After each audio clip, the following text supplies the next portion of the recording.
Membayar hutang kasih. Jadi, saudara-saudara, kita adalah orang berhutang, tetapi bukan kepada daging, supaya hidup menurut daging. Roma pukul 8:12. Sebagai orang percaya kita adalah orang-orang yang berhutang kepada Tuhan. Hutang yang dimaksud bukan dalam pengertian daging, tetapi kita berhutang kepada Roh, yaitu supaya kita hidup oleh Roh. Sebab, jika kamu hidup menurut daging, kamu akan mati, tetapi jika oleh Roh kamu mematikan perbuatan-perbuatan tubuhmu, kamu akan hidup. Ayat 13. Apabila kita tidak mengasihi sesama, kita dikatakan telah berhutang kepada sesama. Begitu pula bila kita tidak mengasihi Tuhan dengan sungguh, maka sesungguhnya kita adalah orang yang berhutang kepada Tuhan. Dahulu kita adalah orang berdosa, berarti kita berhutang kepada dosa, sehingga kita harus menjadi hamba dosa. Namun sekarang, kita telah dimerdekakan dari dosa dan menjadi hamba kebenaran.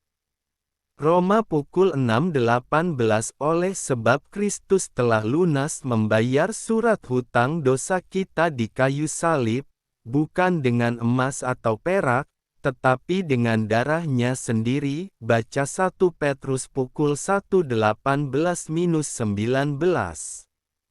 Rasul Paulus menulis, dengan menghapuskan surat hutang, yang oleh ketentuan-ketentuan hukum mendakwa dan mengancam kita. Dan itu ditiadakannya dengan memakukannya pada kayu salib.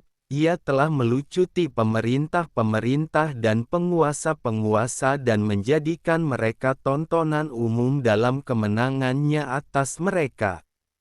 Kolose pukul 2:14-15. Jadi sekarang, bagaimana caranya kita membayar hutang itu? Yaitu dengan cara mengasihi sesama kita sama seperti kita mengasihi Tuhan. Mengasihi Tuhan yang tidak kelihatan secara mata jasmani tidak mungkin dapat kita lakukan, namun dapat kita lakukan dengan cara beribadah kepadanya dengan sungguh dan mengasihi sesama kita. Jikalau seorang berkata, "Aku mengasihi Allah," dan ia membenci saudaranya, maka ia adalah pendusta, karena barang siapa tidak mengasihi saudaranya yang dilihatnya, tidak mungkin mengasihi Allah, yang tidak dilihatnya. 1 Yohanes pukul 4:20. Jadi mengasihi sesama adalah bukti bahwa kita ini berasal dari Allah dan mengenal Allah. Dengan demikian semua orang akan tahu, bahwa kamu adalah murid-muridku, yaitu jikalau kamu saling mengasihi. Yohanes pukul 13:35. Tuhan mengalihkan pandangan dari manusia. Jikalau hari-harinya sudah pasti, dan jumlah bulannya sudah tentu padamu, dan batas-batasnya sudah kau tetapkan, sehingga tidak dapat dilangkahinya, hendaklah kau alihkan pandanganmu daripadanya, agar ia beristirahat, sehingga ia seperti orang upahan dapat menikmati harinya. Ayub 14:5-6. Ayub tidak berasal dari Israel, ia dari tanah Uz, suatu daerah di perbatasan Edom atau Arabia, tetapi ia adalah orang yang percaya kepada Allah dan hidup saleh baginya. Isi kitab ini bukan tentang sejarah bangsa Israel tetapi tentang tema universal yaitu penderitaan manusia dan kedaulatan Tuhan.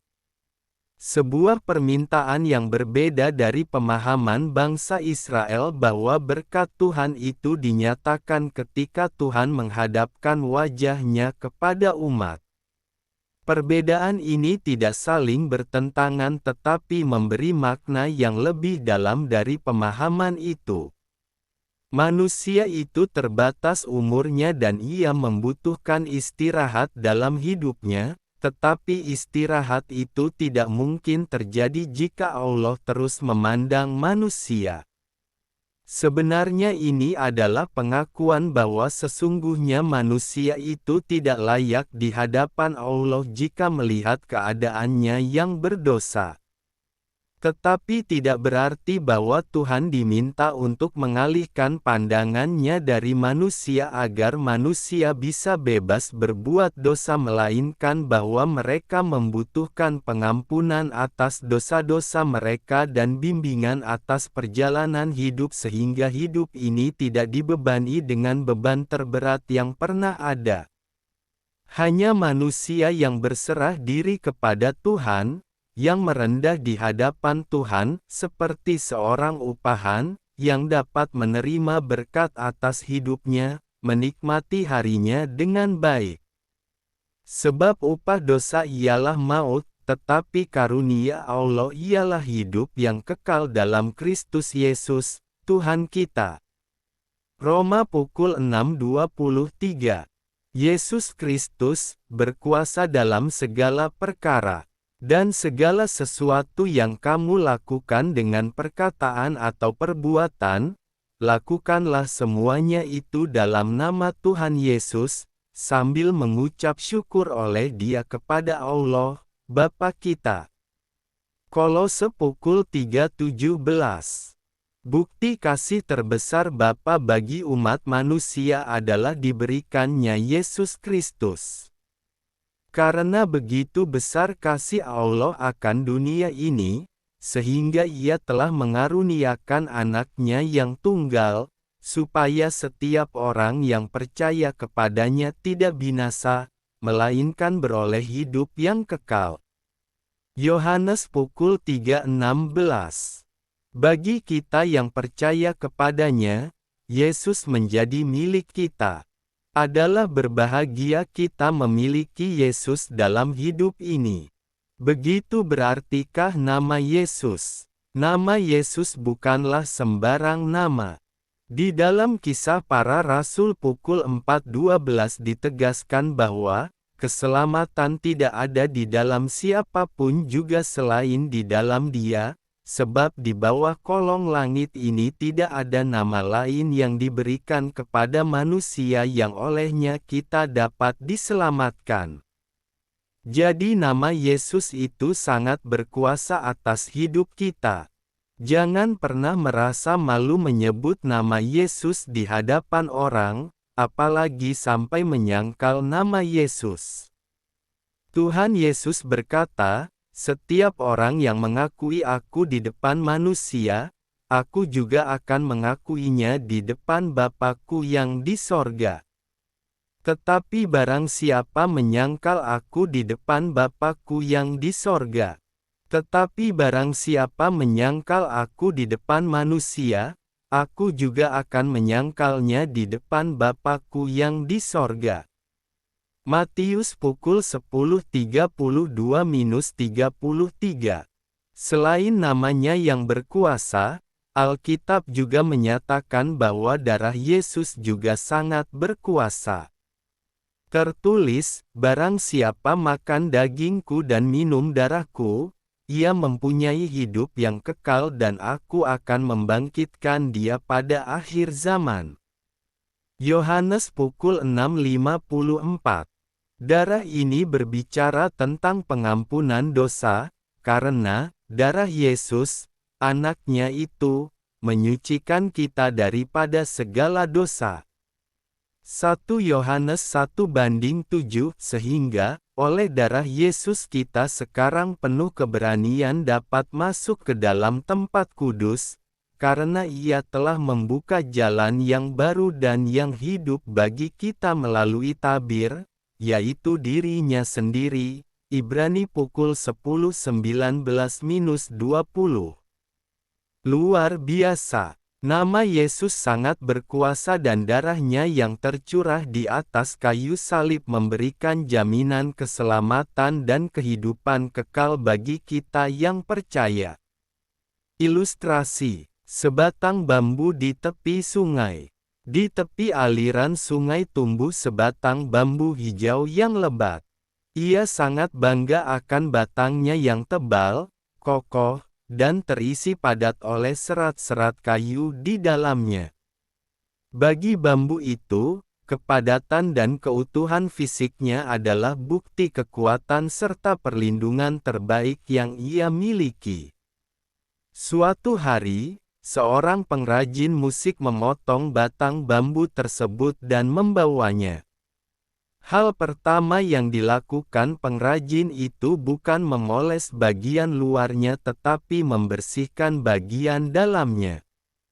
Sebuah besi panjang dimasukkan untuk mengikis dan membuang seluruh isi serat padat di dalam tubuh bambu itu, hingga tak tersisa sedikit pun.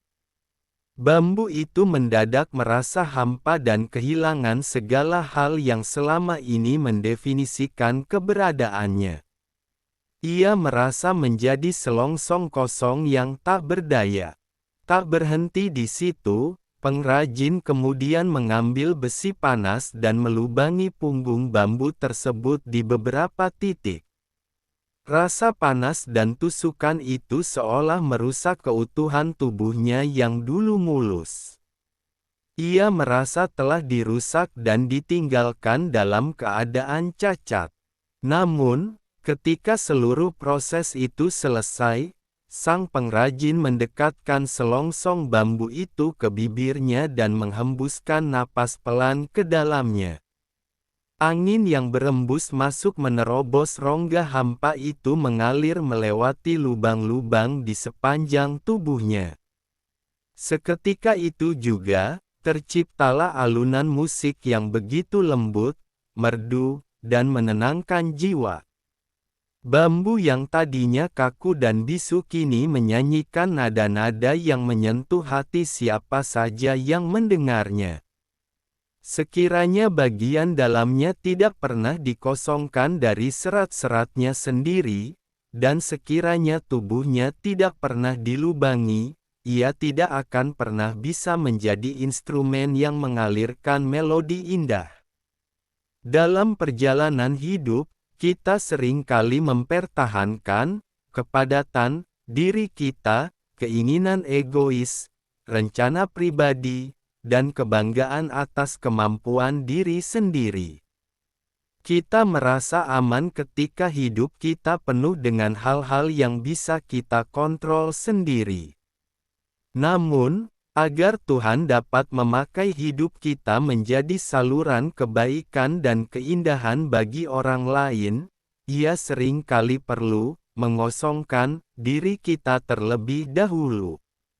Momen-momen di mana kita merasa hampa, kehilangan pegangan, atau terluka oleh pengalaman pahit sering kali terasa seperti proses pemusnahan diri.